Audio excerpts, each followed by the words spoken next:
Why is Bagram back in the headlines? Bagram Air Base, once the beating heart of America's war in Afghanistan, is back in global conversation. US President Donald Trump has called for it to be brought back under American control, warning that if it isn't, bad things will happen. But is this really about counterterrorism? Or is it about checking China? Or simply about projecting American strength? Can Washington actually pull this off without reigniting the war it spent 2 decades trying to end? And how will the Taliban and the rest of the region respond?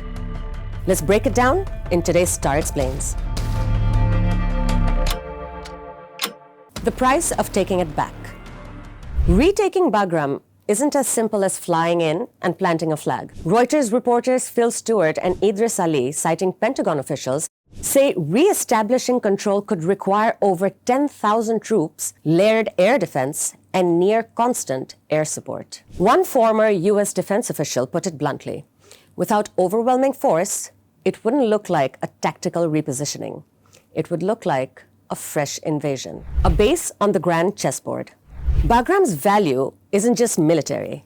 It's geographic. It sits at the crossroads of Central Asia, perfectly placed to watch Pakistan, Iran, and even China's Xinjiang region. Trump has framed it as a platform to keep an eye on Beijing. Analysts like Sabina Siddiqui, writing for AI Monitor, argue this is less about Afghanistan and more about the wider great power contest. And that contest is heating up.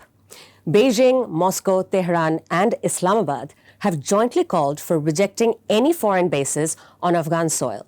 To them, a US return wouldn't just be symbolic, it would be a provocation.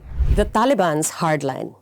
Inside Afghanistan, the message is even clearer. Taliban spokesman Zabihullah Mujahid has repeatedly said no part of Afghan territory will be ceded. Afghan analyst Ibrahim Bahis of Crisis Group calls the odds of Trump's plan succeeding next to nil. Mansoor Ahmed Khan, Pakistan's former ambassador to Kabul, has also dismissed the idea as more political theater than policy.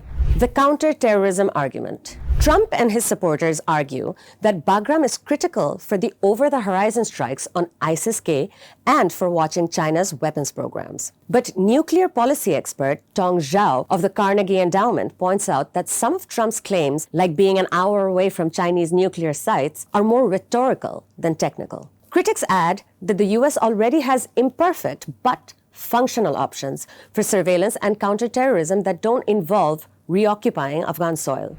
Quiet talks, loud politics. Behind the scenes, Wall Street Journal reporting suggests US envoy Adam Bowler has been quietly engaging Taliban officials about limited counterterrorism access to the base. But Taliban negotiators remain firm. No permanent foreign presence will be allowed. What we're seeing is a mix of posturing, negotiation, and red line testing on both sides. The bottom line.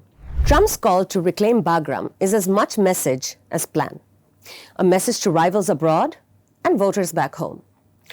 But if Washington pushes ahead, it risks sparking regional backlash and opening the door to a new conflict.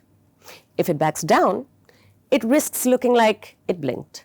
Either way, the world is watching and waiting to see if Bagram once again becomes the center of a global storm.